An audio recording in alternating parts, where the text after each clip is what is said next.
दोस्तों, एक बार फिर एसडीएम को थप्पड़ मारने के आरोपी निर्दलीय प्रत्याशी नरेश मीणा की टेंशन बढ़ती हुई दिखाई दे रही है। दरअसल बुधवार को राजस्थान हाई कोर्ट ने आरोपी नरेश मीणा की जमानत याचिका को खारिज कर दिया है।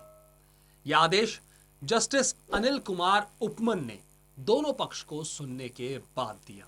उन्होंने नरेश मीणा को जमानत देने से इनकार कर दिया, जिसके बाद से ही नरेश मीणा के समर्थकों में काफी रोष व्याप्त है। कोर्ट के इस फैसले से नरेश मीणा के समर्थकों में नाराजगी जताई है उसके समर्थकों ने।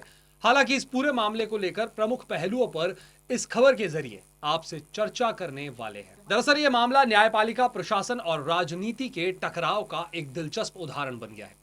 निर्दलीय प्रत्याशी नरेश मीणा द्वारा चुनाव ड्यूटी में लगे एक प्रशासनिक अधिकारी एसडीएम अमित चौधरी को थप्पड़ मारने का मामला सिर्फ एक आपराधिक केस नहीं, बल्कि लोकतंत्र, जनप्रतिनिधियों की जवाबदेही और कानून के पालना से जुड़ा हुआ है। पूरे मामले की कुछ प्रमुख बातों की बात की जाए तो देवली उनियारा विधानसभा के उपचुनाव के दौरान गांव समरावता के लोगों ने मतदान का बहिष्कार किया था। इस दौरान निर्दलीय प्रत्याशी के रूप में चुनाव लड़ रहे नरेश मीणा भी गांव वालों की मांगों के समर्थन में धरने पर बैठ गए थे। इस दौरान गांव वालों ने आरोप लगाया कि प्रशासन ने जबरन 3 लोगों के वोट डलवाए, जिससे नाराज होकर नरेश मीणा ने एसडीएम को थप्पड़ जड़ दिया था। जिसके बाद 14 नवंबर को पुलिस ने नरेश मीणा को धरना स्थल से गिरफ्तार कर लिया और 15 नवंबर को उन्हें जेल भेज दिया गया। आपको बता दें कि पहले उनियारा कोर्ट और फिर टोंक कोर्ट में उनकी जमानत याचिका खारिज कर दी गई। हाई कोर्ट में भी 6 बार सुनवाई टलने के बाद आखिरकार 19 मार्च को जमानत याचिका खारिज कर दी गई। हालांकि याचिका को मेरिट पर खारिज नहीं मानते हुए वापस लेने की अनुमति दे दी गई है, जिससे भविष्य में फिर से जमानत के लिए आवेदन करने का मौका जो है उनके लिए बना रहेगा। आपको बता दें कि सुनवाई के दौरान नरेश मीणा की ओर से कहा गया था कि वो लंबे समय से जेल में है। ये इतना बड़ा मामला नहीं है जितना विपक्ष की ओर से बताया जा रहा है। ये एक मामूली मामला है जिसमें उसे जमानत का लाभ दिया जाना चाहिए। वहीं सरकार की ओर से कहा गया कि नरेश मीणा ने विधानसभा उपचुनाव के दौरान चुनाव ड्यूटी में कार्यरत अधिकारी को थप्पड़ जड़ दिया था। जनप्रतिनिधि के लिए यह आचरण उचित नहीं है और इससे प्रशासनिक तंत्र कमजोर होता है। इसके बाद जस्टिस ने नरेश मीणा की जमानत याचिका को खारिज कर दिया था।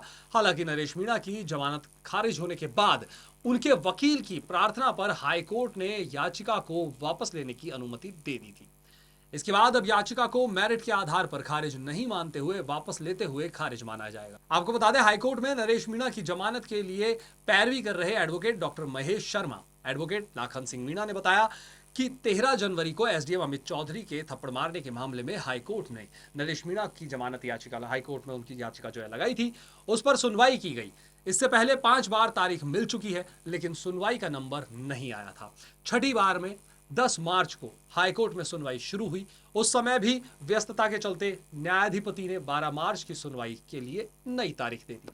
12 मार्च को सुनवाई शुरू होते ही फिर व्यस्तता के चलते इस केस में सुनवाई के लिए कोर्ट ने 18 मार्च की नई तारीख दे दी थी, लेकिन समय की व्यस्तता के चलते जज ने सुनवाई फिर टाल दी और अगले दिन सुनवाई के लिए 19 मार्च की तारीख दे दी गई थी। नरेश मीणा पर अब तक आपको बता दें कितने आपराधिक केस दर्ज हुए, इसकी भी जानकारी जो है इस खबर के जरिए हम आप तक पहुंचा रहे हैं। दरअसल नरेश मीणा के खिलाफ साल 2002 में अब तक अलग अलग पुलिस थानों में कुल 23 आपराधिक मामले दर्ज किए गए हैं। इन मामलों में चोरी, जुआ, मारपीट, राजकार्य में बाधा, सार्वजनिक संपत्ति को नुकसान पहुंचाना, पथराव, आगजनी और उपद्रव जैसे गंभीर आरोप शामिल हैं। उनके खिलाफ दर्ज मामलों का विवरण इस प्रकार है। 2002 में जयपुर के मालवीय नगर पुलिस थाने में एक गंभीर मारपीट का मामला। 2004 में जयपुर के मोती डूंगरी और गांधीनगर पुलिस थाने में हाईवे जाम, राजकार्य में बाधा, गंभीर मारपीट के मामले। 2005 में जयपुर के काणोता थाने में चोरी का मामला। 2006 में जयपुर के मालवीय नगर में गंभीर मारपीट का मामला। साल 2009 में बारा के मोठपुर में निजी संपत्ति की तोड़फोड़ और मारपीट का मामला। साल 2010 में जयपुर के अशोकनगर और बारा के मोठपुर में सार्वजनिक संपत्ति को नुकसान, राजकार्य में बाधा, मारपीट और जुए का मामला।